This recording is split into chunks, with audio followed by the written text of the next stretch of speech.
Good morning ಅತ್ತೆ. Good morning ಮಾವ. Good morning. Hey good morning. Good morning Anushka. Good morning. Good morning. Coffee ತಗೋತಿಯಮ್ಮ? ಇಲ್ಲ, ಕುಡ್ಕೊಂಬಂದೆ ಅತ್ತೆ. ಏನ್ ಅನುಷ್ಕಾ ಬೆಳಿಗ್ಗೆನೆ ದಿಢೀರಂತ ಬಂದಿದ್ಯಾ? ಅದೇ ಅತ್ತೆ, ಪಾರ್ವತಿ ಬಗ್ಗೆ ನಿಮ್ಮ ಜೊತೆ ಚರ್ಚೆ ಮಾಡಿದ ವಿಷಯದ ಬಗ್ಗೆ ಏನು ನಿರ್ಧಾರ ತಗೊಂಡಿದ್ದೀರಾ ಅಂತ ಕೇಳೋಕೆ ಬಂದೆ.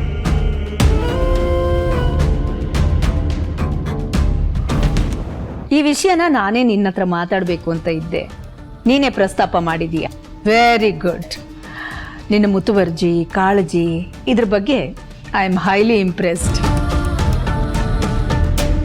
ಅಯ್ಯ, ಕಾರ್ಯವಾಸಿ ಕತ್ತೆ ಕಾಲಿಡಿ ಅನ್ನೋ ಗಾದೆನ ನೀವು ಕೇಳಿಲ್ಲ ಅನ್ಸುತ್ತೆ ಅಕ್ಕ.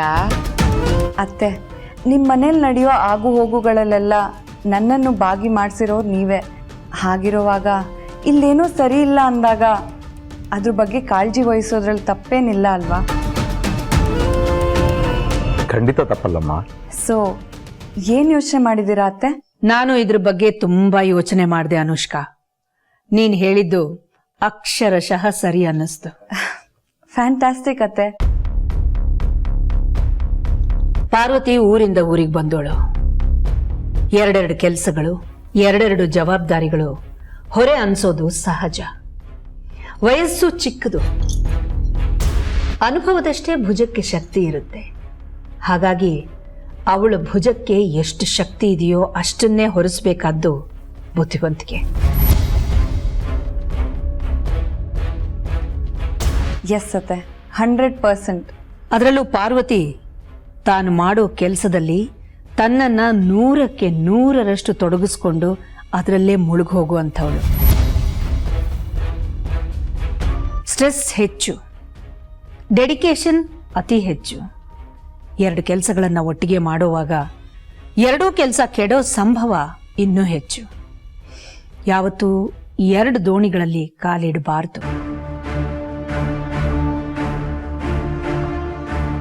ಹೌದು ಅತ್ತೆ, ಅವಳು ಮಾಡೋ ಅಡುಗೆ ಸೂಪರ್.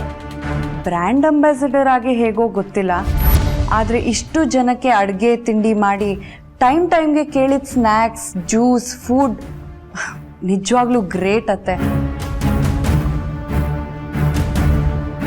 ನಿನ್ನ ಸಜೆಷನ್ ಪ್ರಕಾರ ಅವಳು ಎರಡೂ ಕೆಲಸ ಮಾಡೋದಕ್ಕಿಂತ ಒಂದೇ ಕೆಲಸ ಮಾಡಿದ್ರೆ ಒಳ್ಳೇದು ಅಂತ ನಾನು ಡಿಸೈಡ್ ಮಾಡಿದ್ದೀನಿ.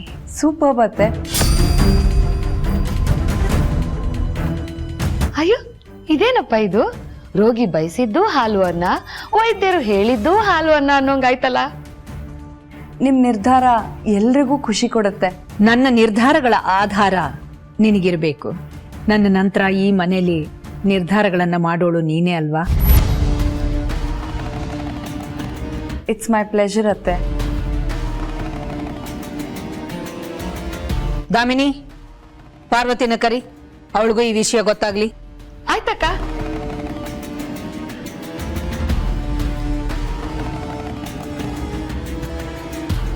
ಪಾರ್ವತಿ, ಲೇ ಪಾರ್ವತಿ, ಅಕ್ಕ ಕರೀತಿದ್ದಾರೆ, ಬೇಗ ಬಾರೆ.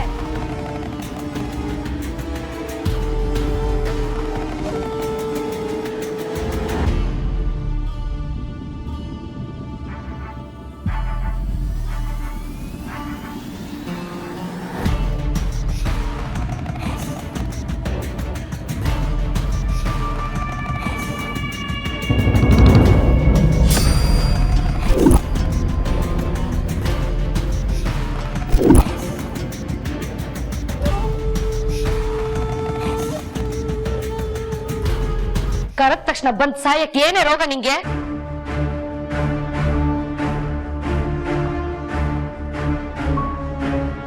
ಅಮ್ಮ, ಪಾರ್ವತಿ, ನಿನಗೆ ನಮ್ಮನೆ ಅಡಿಗೆ ಕೆಲಸ, ಆದಿ ಕಂಪನಿಯ ಬ್ರ್ಯಾಂಡ್ ಅಂಬಾಸಿಡರ್ ಕೆಲಸ ಎರಡನ್ನೂ ನಿಭಾಯಿಸೋದು ಕಷ್ಟ ಆಗ್ತಿದೆ ಅಂತ ಅನುಷ್ಕಾ ಗಮನಿಸಿ ಹೇಳಿದಾಳೆ.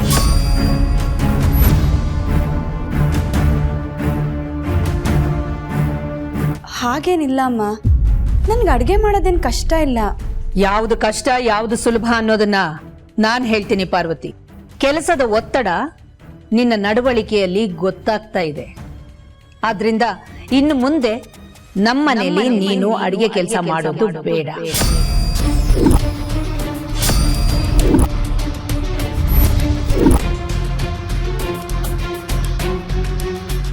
ನೀನು ಬರೀ ಆದಿತ್ಯ ಗ್ರೂಪ್ ಆಫ್ ಕಂಪನೀಸ್ಗೆ ಬ್ರ್ಯಾಂಡ್ ಅಂಬಾಸಡರ್ ಆಗಿರು ಸಾಕು.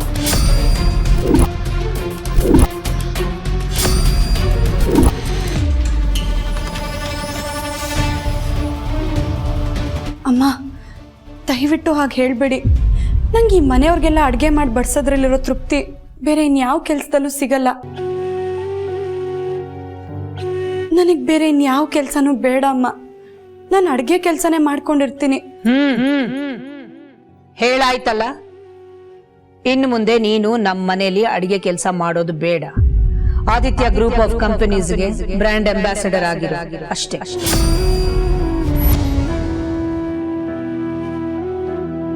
ಹೋಗಬಹುದು ಪಾರ್ವತಿ.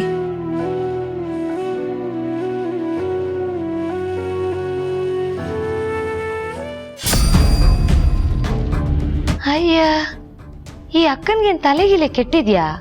ಹಂಗಂದ್ರೆ ಹಿಂಗಂತಾರೆ, ಹಿಂಗಂದ್ರೆ ಹಂಗಂತಾರೆ.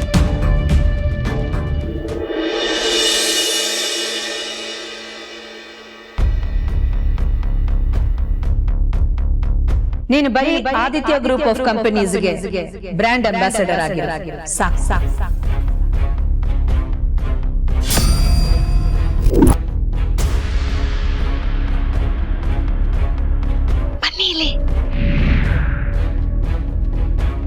ಕಾಣಿಸ್ತಿದ್ಯಾ? ಅಖಿಲಕ್ಕ ಗೀರಿದ್ ಬೆಂಕಿ ಕಡ್ಡಿ ಹತ್ಕೊಂಡು ಉರಿತಾ ಇದೆ. ನಿಮ್ಗೂ ಕಾಣಿಸ್ತಿದ್ಯಾ? ನಾನು ಇಂಥ ಸಮಯನೇ ಕಾಯ್ತಾ ಇದ್ದಿದ್ದು. ಈಗ ನೋಡಿ, ನೀರಿನ ರೂಪದಲ್ಲಿ ತುಪ್ಪನ ಸುರಿದು ಅದ್ರಲ್ಲಿ ಹೇಗೆ ಚಕ್ಲಿ ಕೋಡ್ಬೇಳೆನ ಕರಿತೀನಿ ಅಂತ. ನೀವು ಬನ್ನಿ, ಮಜಾ ಬರುತ್ತೆ.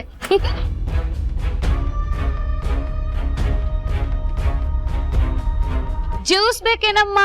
ಜ್ಯೂಸು ತಲೆನೋವಿಗೆ, ಹೊಟ್ಟೆ ಉರಿಗೆ ಥಂಡ ಥಂಡ ಜ್ಯೂಸು. ಅನುಷ್ಕಾ, ಜ್ಯೂಸ್ ಕುಡಿತೀಯಾ? ಏನು ತಮಾಷೆ ಮಾಡ್ತಿದ್ದೀರಾ? ಅಯ್ಯೋಯ್ಯೋ, ಅಮಾವಾಸ್ಯೆ ದಿನ ತಮಾಷೆ ಮಾಡಿದ್ರೆ ದೆವ್ವ ಮಿಟ್ಕೊಂಡಿದೆ ಅಂತ ಪೊರ್ಕೆಲ್ ಹೊಡಿತಾರಂತೆ. ನೀನ್ ಯಾಕೋ ಹೀಟಲ್ಲಿ ಇದೆಯಾ ಅನ್ನಿಸ್ತು, ಅದಕ್ಕೆ ಥಂಡ ಥಂಡ ಜ್ಯೂಸ್ ತಂದೆ. ಜ್ಯೂಸ್ ಕುಡಿತೀಯಾ? ಈ ನಿಮ್ ಜ್ಯೂಸು ನನ್ನ ತಲೆ ಬಿಸಿನ ಕಡಿಮೆ ಮಾಡಲ್ಲ. ನಂಗೆ ಬೇಕಾಗಿಲ್ಲ. ಅಯ್ಯೋಯ್ಯೋ, ಈ ಜ್ಯೂಸ್ ಅಲ್ಲಿ ಎಂಥ ಪವರ್ ಇದೆ ಗೊತ್ತೇನಮ್ಮ? ನಮಗೂ ಮೈಯೆಲ್ಲ ಉರಿ ಹತ್ಕೊಂಡಾಗ ನಾವ್ ಈ ಜ್ಯೂಸ್ನೇ ಕುಡಿಯೋದು. ಆಗ ಜೀವ ತಣ್ಣಗಾಗಿ ಹೊಸ ಹೊಸ ಐಡಿಯಾಸ್ ಬರುತ್ತೆ. ಕುಡಿ ಕುಡಿ.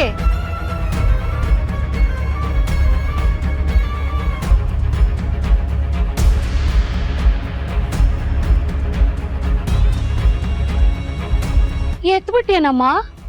ಒಂದೇ ಏಟ್ಗೆ ಎತ್ಬಿಟ್ಯಾ? ಚೆನ್ನಾಗ್ ಅಭ್ಯಾಸ ಇದೆ ಅನ್ಸುತ್ತೆ. ಕರುಣೆಯ ಪೈ